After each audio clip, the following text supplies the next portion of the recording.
하나님께서 하시는 일, 사실 그 일 때문에 가장 놀라는 사람은 우리들 자신입니다. 뭐 사람들이 정말 변했어, 성장했어, 그런 이야기 하잖아요. 근데 사실 제일 그것을 느끼는 사람 누구예요? 말은 안 하지만 다 우리잖아요. 그렇죠? 그럼 우리는 누구입니까? 믿음의 가치를 드러내는 사람들이에요. 내가 일상 속에서 경험했던 그 하나님이 이 치열한 전쟁터에서도 나와 함께 일해 주실 것이라는 것을 기대하고 움직이는 사람들이죠.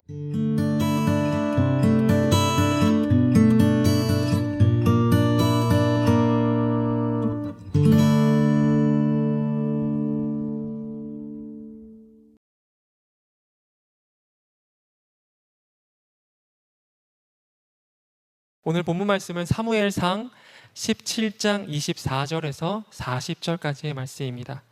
이스라엘 사람들은 그를 보고 두려워하며 모두 그 사람 앞에서 달아났다. 저기 올라온 저자를 좀 보게. 군인들이 서로 말하였다. 또 올라와서 이스라엘을 모욕하고 있어. 임금님은 누구든지 저자를 죽이면 많은 상을 내리실 뿐 아니라 임금님의 사위로 삼으시고 그의 집안에는 모든 세금을 면제해 주시겠다고 하셨네. 다윗이 곁에 서 있는 사람들에게 물었다. 저 블레셋 사람을 죽이고 이스라엘이 받는 치욕을 씻어내는 사람에게 어떻게 해준다고요? 저 할례도 받지 않은 블레셋 녀석이 무엇이기에 살아계시는 하나님을 섬기는 군인들을 이렇게 모욕하는 것입니까? 군인들은 앞에서 말한 내용과 같이 저자를 죽이는 사람에게는 이러이러한 상이 내릴 것이라고 대답해 주었다. 다윗이 군인들과 이렇게 이야기하는 것을 맏형 엘리압이 듣고 다윗에게 화를 내며 꾸짖었다. 너는 어쩌자고 여기까지 내려왔느냐? 들판에 있는 몇 마리도 안 되는 양은 누구에게 떠맡겨 놓았느냐? 이 건방지고 고집센 녀석아, 내가 전쟁을 구경을 하려고 내려온 것을 누가 모를 줄 아느냐? 다윗이 대들었다. 내가 무엇을 잘못하였다는 것입니까? 물어보지도 못합니까? 그런 다음에 다윗은 몸을 돌려 형 옆에서 떠나 다른 사람 앞으로 가서 똑같은 말로 또 물어보았다. 거기에서도 사람들이 똑같은 말을 하였다. 다윗이 한 말이 사람들에게 알려지고 누군가가 그것을 사울에게 알렸다. 그러자 사울이 그를 데려오게 하였다. 다윗이 사울에게 말하였다. 누구든지 저자 때문에 사기를 잃어서는 안 됩니다. 임금님의 종인 제가 나서서 저 블레셋 사람과 싸우겠습니다. 그러나 사울은 다윗을 말렸다. 그만두어라. 내가 어떻게 저자와 싸운단 말이냐. 저자는 평생 군대에서 뼈가 굵은 자이지만 너는 아직 어린 소년이 아니냐. 그러나 다윗은 굽히지 않고 사울에게 말하였다. 임금님의 종인 저는 아버지의 양떼를 지켜왔습니다. 사자나 곰이 양떼에 달려들어 한 마리라도 물어가면 저는 곧바로 뒤쫓아가서 그놈을 쳐 죽이고 그 입에서 양을 꺼내어 살려내곤 하였습니다. 그 짐승이 저에게 달려들면 그 턱수염을 붙잡고 때려 죽였습니다. 제가 이렇게 사자도 죽이고 곰도 죽였으니 저 할례 받지 않은 블레셋 사람도 그 꼴로 만들어 놓겠습니다. 살아계시는 하나님의 군대를 모욕한 자를 어찌 그대로 두겠습니까? 다윗은 말을 계속하였다. 사자의 발톱이나 곰의 발톱에서 저를 살려주신 주님께서 저 블레셋 사람의 손에서도 틀림없이 저를 살려주실 것입니다. 그제서야 사울이 다윗에게 허락하였다. 그렇다면 나가도 좋다. 주님께서 너와 함께 계시길 바란다. 사울은 자기의 군장비로 다윗을 무장시켜 주었다. 머리에는 노투구를 씌워주고 몸에는 갑옷을 입혀주었다. 다윗은 허리에 사울의 칼까지 차고 시험 삼아 몇 걸음 걸어본 다음에 사울에게 이런 무장은 제게 익숙하지 못합니다. 이렇게 무장한 채로는 걸어갈 수도 없습니다. 하고는 그것을 다 벗어버렸다. 그렇게 무장을 해본 일이 없었기 때문이다. 그런 다음에 다윗은 목동의 지팡이를 들고 시냇가에서 돌 5개를 골라서 자기가 메고 다니던 목동의 도구인 주머니에 집어넣은 다음 자기가 쓰던 무린매를 손에 들고 그 블레셋 사람에게 가까이 나아갔다. 설교자들에게 피하고 싶은 본문이 있다면 너무 유명해서 더 이상 할 게 없거나 그렇죠. 너무 유명한 사람이 책을 냈거나 이제 이런 본문들을 피하고 싶은데 다윗과 골리앗은 너무 유명한 본문이고 책도 많이 나온 본문이죠. 또 반대로 말하면 참고할 자료도 많다는 겁니다. 그렇지만 오늘 제가 여러분들과 나누고 싶은 이야기는 우리가 과정의 중요성을 늘 이야기하지만 사실 결과에 다 포커스를 맞추고 살잖아요. 다윗과 골리앗의 이야기도 이 어린 목동 다윗이 골리앗을 쓰러뜨림으로 인생의 전환점이 된 그 결과를 기억하기가 쉬운데, 오늘 본문은 그 과정이 강의 안에 넣어드렸습니다만 골리앗 앞에 서기까지 그 과정이 얼마나 많은 과정이 있었는지, 그 과정을 좀 묵상하면서 저와 여러분들이 살아가는 이 세상 속에서 우리가 겪는 그 과정에 해당되는 여러 가지 일들을 우리가 어떻게 직면할 건 직면하고 다룰 건 다룰 것이냐, 이렇게 좀 보려고 합니다. 오늘 사무엘상 17장 24절에서 40절 말씀을 좀 제가 미리 묵상하면서 정리를 해봤어요. 이 과정을 어떻게 볼 것이냐, 골리앗 앞에 서기까지. 첫 번째 다윗이 겪은 과정은 두려움입니다. 모욕을 견뎌야만 하는 두려움이죠. 이것은 다윗뿐만 아니라 당시에 전쟁에 참여했던 모든 이스라엘 백성들, 그리고 동시에 전장에 나가기 때문에 군사의 역할을 하고 있는 사람들이 겪었던 두려움입니다. 그런데 흘러가는 이야기들을 살펴보면 그 어떠한 보상도 동기부여가 되지 않을 정도의 큰 두려움이었던 것 같아요. 혹시 여러분 넘사벽이란 말 들어보셨습니까? 요즘에 이제 그것도 지난 얘기죠. 넘지 못할 상대, 그런 상황, 그런 상황들 앞에서 어떠한 것도 동기를 유발하지 못하는 그런 상황들을 우리는 자주 만납니다. 그리고 그런 상황 속에 놓여 있는 친구들을 어렵지 않게 만납니다. 어쩌면 우리 자녀일 수도 있고, 누구한테 말하고 싶지 않지만 내 속에도 그런 게 있을 수 있죠. 어떤 것도 동기부여가 되지 않는 상황. 근데 그것은 두려움에서부터 기인된 것일 수 있습니다. 두 번째는 모욕감. 반대로 다윗이 보여준 혈기라고 할 수도 있는 그 반응은 사실은 어디에서부터 온 겁니까? 모욕감을 느낀 데서 온, 살아계신 하나님을 섬기는 사람이 느끼는 모욕감입니다. 이 포인트를 사실 우리는 묵상해야 되는 것이죠. 많은 사람들이 남 얘기하지 않겠습니다. 저의 경우에 분노하는 포인트가 몇 가지 있잖아요. 그런데 정말 말도 안 되는 상황에서, 이치에 맞지 않는 상황에서 모욕을 경험할 때 분노하죠. 그런데 포인트는 그게 나 개인에 대한, 내지는 내 기준에 대한, 내 삶의 철학에 대한, 그것에 근거한, 내 기준에 근거한 모욕감과 분노이냐, 지금 다윗이 보여주고 있는 것처럼 살아계신 하나님을 섬기는 사람으로서의 모욕감이냐, 이 부분은 좀 구분해야 되겠다. 저 스스로에게 다시 한번 다짐하게 됩니다. 분노의 포인트가 좀 많은 편이긴 합니다만 사람마다 다 그렇잖아요. 네. 많아요, 분노의 포인트가. 그렇죠? 내가 모욕감을 느끼는, 절대 용납할 수 없는 어떤 선들이 있습니다. 그런데 적어도 우리는 그 포인트가 어디에 있어야 돼요? 살아계신 하나님을 섬기는 사람으로서의 모욕감과 분노, 그것이 아닌 것들은 좀 제할 수 있는 여유, 그런 것들이 있으면 좋겠다. 저 자신을 보면서 묵상하게 됩니다. 형님과의 대화를 보면 꾸짖음이라고 표현도 되어 있고 번역도 되어 있는데 내용을 보면 비난이죠. 사람들은 여러 가지 방식으로 서로를 비난하면서 삽니다. 너나 잘하세요라는 뉘앙스가 담겨 있어요. 심지어 가까운 사람이 퍼붓는 비난은 견디기가 힘듭니다. 다윗이 골리앗을 만나기까지, 골리앗 앞에 서기까지 과정에서 어쩌면 직면해야 했고, 어쩌면 견뎌야 했고, 어쩌면 의연해야 했을 상황이죠. 다윗이 보여준 행동은 무엇입니까?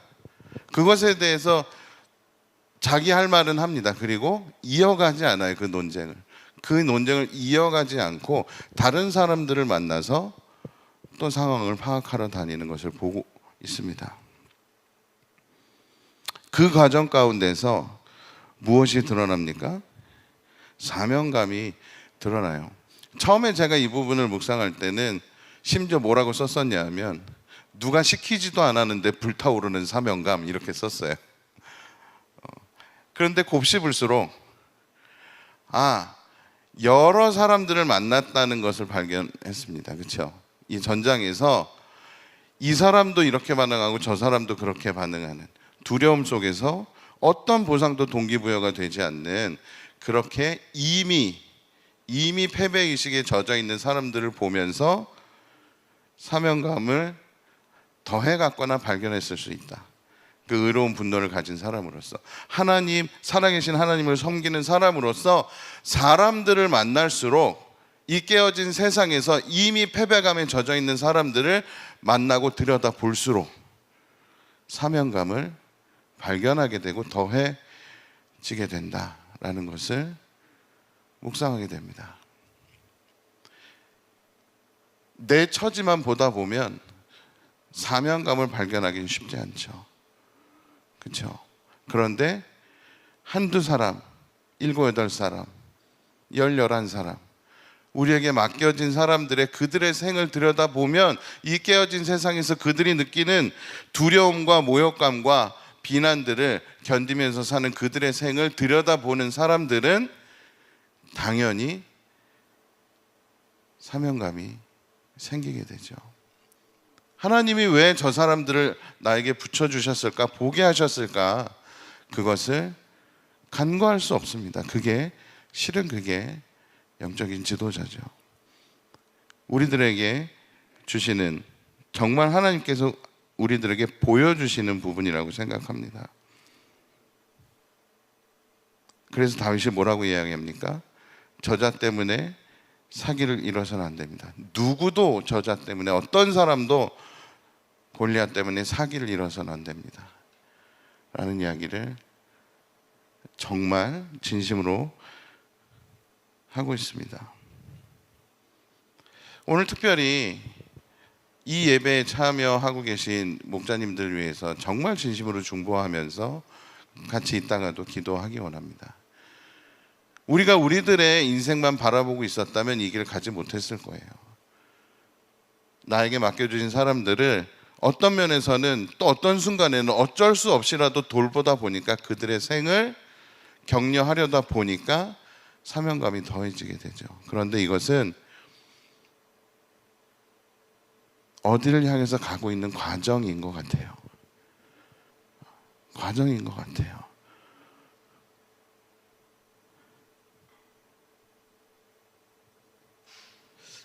그 다음에 겪은 상황은 무엇입니까? 그럼에도 불구하고 무시함을 경험하죠. 이미 사울은 왕이 되고 왕으로서의 선포를 2번이나 받은 사람이에요. 근데 첫 번째는 정치적인 지도자로, 두 번째는 전쟁 지도자로 인정받고 선포를 받은 사람입니다. 그렇기 때문에 당시의 사울은 뭐예요? 전쟁 지도자의 아이덴티티가 분명히 있는 사람이에요. 공신력이 있는 사람입니다. 그런데 그런 사람이 뭐라고 이야기해요? 비교해요. 다윗과 골리앗을 비교를 통해서 평가해줘요. 우리가 많이 만나는 상황이잖아요. 그렇죠? 그래서 평가의 결과는 뭐예요? 무시해요. 누가요? 영향력이 있는 사람이, 네임드가 자기의 기준을 가지고 어떤 면에서는 분명한 기준을 가지고 평가해서 우리를 무시합니다. 보통 이쯤 되면 어떻게 해요? 난 아닌가 보다. 그렇죠? 난 아닌가 보다. 그런데 여러분, 반대의 케이스도 많이 우리가 듣고 살지 않나요? 지금은 완전 잘 나가는 A라는 가수를 놓친 어떤 소속사 사장의 이야기들을 많이 듣고 살지 않나요? 그렇죠? 누구 오디션에서 탈락시켰는데 걔가 지금 그 매니지먼트사보다 걔 1인 수익이 더 큰 일을 내고 있어. 만약에 그 친구가 거기서 누구누구가 너는 가능성이 없다고 하니까 난 안 되겠어. 물론 그런 경우가 많지는 않지만 근데 모두가 포기하잖아요. 그렇죠? 많은 사람이. 어떤 상황에서요? 네임드가 나를 무시할 때 많이 겪는 상황입니다. 근데 그 과정 속에서 다윗이 보여준 리액션은 뭐예요? 어떻게 보면 맞는 것도 같고 어떻게 보면은 그래서 용기를 낸다고 싶을 만한 자기 경험을 이야기해요.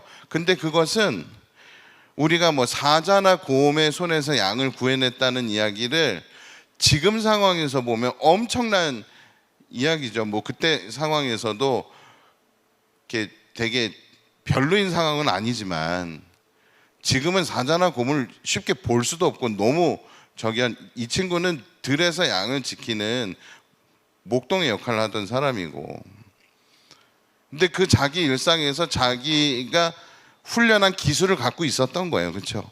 그리고 그들은 어떤 존재입니까? 동물들은 본능적으로 위협을 느끼면 달아나는 존재예요.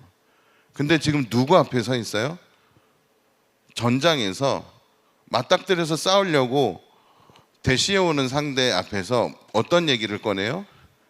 자기가 돌 던져서 맹수들한테서 양을 건져낸 이야기를 하죠. 자기 일상에서 경험했던, 그리고 자기가 그것을 하나님의 도우심이라고 고백했던 자기 신앙을 이야기합니다.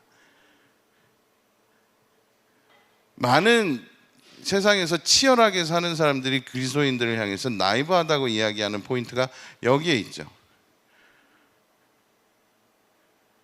저한테 늘 그런 말을 해주는 친구가 있어요. 제가 뭐 늘 입버릇처럼 이야기하잖아요. 언젠가 라면집을 할 거다. 그러면 꼭 그 친구가 그래, 형이 장사를 알아? 장사 1도 모르면서 그딴 소리 한다고. 그게 현실이잖아요. 그렇죠?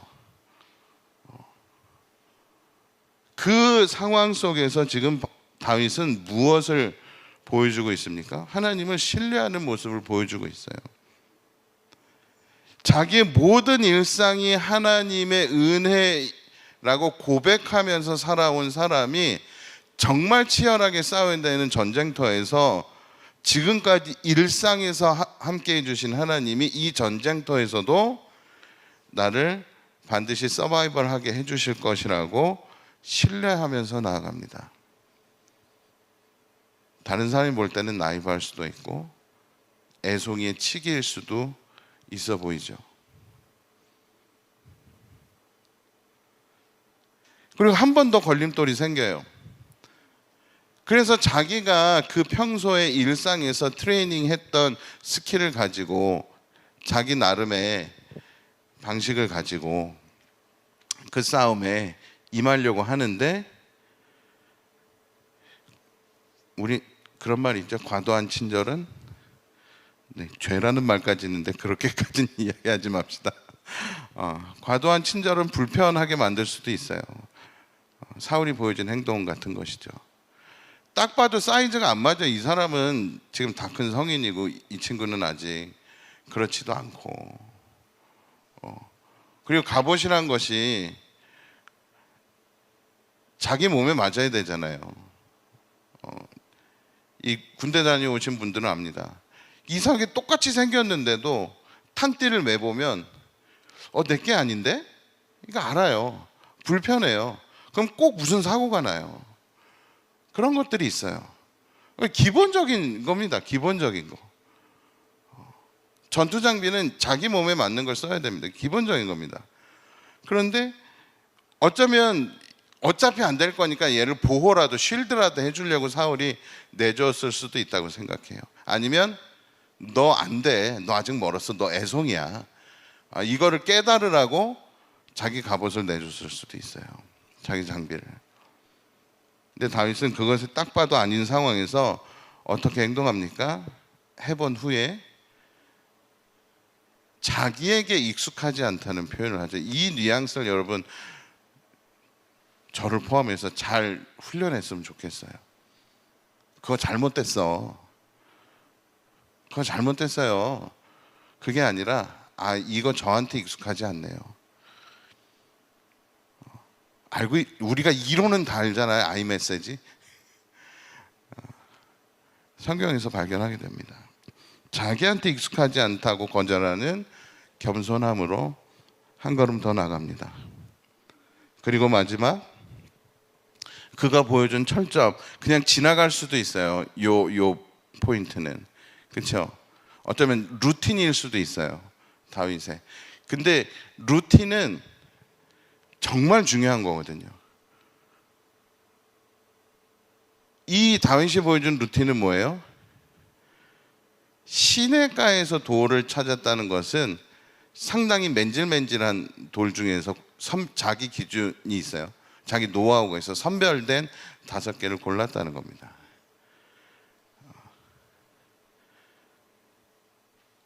운에 맡기지도 않고 지금까지 해왔던 것이 허세가 아니라는 것도 증명되는 장면입니다. 자기가 할 수 있는 한 형편껏 최선을 다해서 철저하게 준비하는 거예요. 지금 이 상황에 시냇가에 가서 물가에 가서 잘 마모된 돌을 찾아서 주머니에 넣고 올라간다. 철저한 모습을 보여줍니다. 그래서 내일 본문까지 가보면 우리가 다 아는 본문입니다. 여러분, 골리앗 앞에 서기까지 다윗이 뚫고 지나가야 했던 여러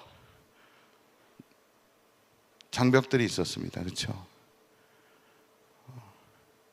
어떤 것은 피해가야 됐고 어떤 것은 의연하게 넘어가야 됐어요. 그 두려움과 모욕감, 비난, 무시함 속에서 사명감과 자기의 경험 속에서 하나님을 신뢰함으로, 겸손함으로, 철저한 준비로 골리앗 앞에까지 간 겁니다. 그랬기 때문에 오늘날 그렇게 회자되는 다윗과 골리앗의 결과가 나온 것이죠.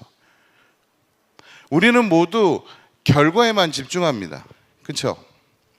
어떤 사람들이 결과를 이루어냈을 때, 운동선수들이 중요한 결과를 이루어냈을 때, 그렇죠? 어떤 사람들이 아주 내가 선망하는 결과를 이루어냈을 때 그 결과값만 보고 그것에 대해서 부러워하거나 책 잡을 것을 찾거나 자기가 디프레스 되거나, 아니요, 그 사람들이 어떠한 과정을 거쳤는지 모르는 상태에서 우리는 그것을 온전히 바라볼 수 없습니다. 다윗과 골리앗은 이 일을 기술한 성경의 기자도 이 앞을 중요하게 하려 했잖아요. 그렇죠? 매우 중요하게 하려 했습니다. 이 지면을. 그래서 정작 골리앗이랑 싸우는 장면은 뭐예요? 48절에서 51절 보시면 몇 절 안 돼요. 그죠? 몇 절 안 돼요. 결과값은 몇 절 안 됩니다. 48절의 도입을 보십시오. 드디어 블레셋 사람이 골리앗이 다가오는 순간이 온 거예요. 드디어. 이게 누구 입장에서 드디어일까요, 여러분? 저는 오늘 여러분들하고 나누고 싶은 포인트는 이 부분입니다. 이게 다윗의 입장에서 드디어일까, 골리앗 입장에서 드디어일까? 아니요, 하나님 입장에서 드디어라는 겁니다. 드디어 내가 개입할 수 있는 타이밍이 온 거야. 이 아이가 그렇게 자기 일상에서 트레이닝하고 형님이 대하는 거 봤죠? 자기 일상에서의 관계 속에서도 견뎌온 이 아이가 자기의 이 여기까지 올 커리어라고 합시다. 이 커리어의 과정에서 만난 모든 고비들을 넘어서 드디어 골리앗 앞에 선 거예요. 그랬을 때 여러분 성경을 읽으실 때 어떠세요? 다윗이 재빠르게 그쪽으로 달려가면서 주머니에서 손을 넣어서 돌을 하나 꺼낸 다음에 던져서 이마에 맞췄다. 야, 기술이 참 좋구나. 이렇게 묵상하십니까? 이런다고 된다고? 옛날 성경에 보시면, 다른 버전의 성경을 보시면 돌이 이마에 박혔다라고 번역된 성경도 있어요. 사람이 어떤 고도의 훈련을 하면 돌을 던져서 남의 머리에 박히게 할 수 있습니까? 성경은 우리에게 리포트해 주는 거예요. 그 순간에 하나님의 힘이 워킹하셨다는 것을 보여주는 것이죠. 다윗은 분명히 몇 개를 골랐어요? 5개를 골랐어요. 자기는 5개를 골랐어. 그렇기 때문에 제가 오늘 여러분들과 나누고 기도하고 싶은 포인트는 이겁니다. 첫 번째 돌에 상대가 쓰러졌을 때 가장 놀란 사람은 다윗일 수밖에 없어요. 다윗일 수밖에 없어요. 5개를 준비했다니까요. 선별해서. 근데 첫 방에 나가 떨어졌습니다. 다른 번역에 보면 돌이 이마에 박혔다고 합니다. 그 순간에 누가 그 돌을 눌러주셨을까요? 이렇게 말하면 참 질문이 그런데 하나님 눌러주신 거죠. 이게 하나님이 하시는 일입니다. 드디어 골리앗 앞에 다윗이 섰구나. 자기 최선을 다합니다. 재빠르게 움직여요. 자기가 습득한 능력을 가지고 자기 루틴을 가지고 대항을 합니다. 그런데 그 한 방이 역사적인 한 방이 될 수 있게끔 하나님이 일해 주시는 거죠. 어려서는 그랬겠구나 싶었는데 나이가 드니까 더 대단해 보이는 또 하나는 그랬다고 모두 도망갔다는 겁니다. 이 캠프에 골리앗이 에이스가 아니었을 수도 있잖아요. 그리고 다른 기록들을 보면 여러 거인족들이 있습니다. 골리앗만 있는 게 아니에요. 다른 장수들도 있어요. 그런데 달아나요. 이게 하나님이 하시는 일이죠. 그래서 저는 오늘 여러분들과 골리앗 앞에 서기까지의 과정, 이 과정 속에서 만나는 우리들의 인생과 닿아 있는 지점, 그 지점들에 대해서 기도하고 싶어요. 그리고 더 나아가서 하나님께서 하시는 일, 사실 그 일 때문에 가장 놀라는 사람은 우리들 자신입니다. 뭐 사람들이 정말 변했어, 성장했어, 그런 이야기 하잖아요. 그렇죠? 근데 사실 제일 그것을 느끼는 사람 누구예요? 말은 안 하지만 다 우리잖아요. 그렇죠? 내가 하나님 앞에서 그냥 내가 나를 볼 때 옛날의 나랑 지금의 나를, 옛날의 나를 너무 잘 알고 계시는 분들이 또 계셔가지고 많이 변했잖아요. 그렇죠? 제가 제일 놀라요. 제가 제일 놀라요.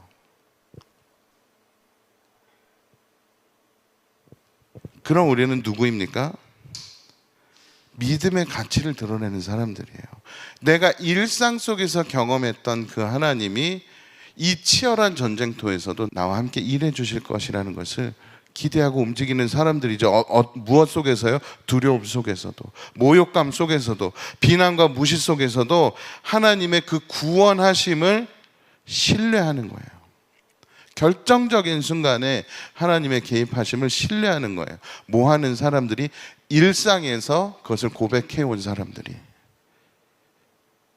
사랑과 사명과 겸손으로 누군가를 대하고 살아온 사람들이. 철저함으로 자기 루틴을 지켜온 사람들이 믿음의 가치를 드러내는 겁니다. 저와 여러분들은 이것을 아는 사람들이라고 저는 믿습니다. 아이러니한 것은 그럼에도 불구하고 우리 일상에 계속 만나게 된다는 거예요. 무엇을요?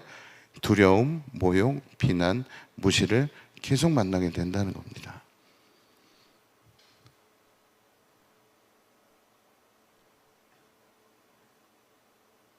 (40대가) 되면 그런 게 좀 줄어들 줄 알았는데 안 그렇잖아요.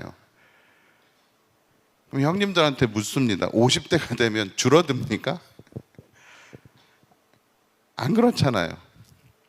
그렇기 때문에 우리에게 뭐가 필요한 거예요? 믿음의 가치를 드러내는 이 프로세스가 필요한 거죠. 이 프로세스가 필요합니다.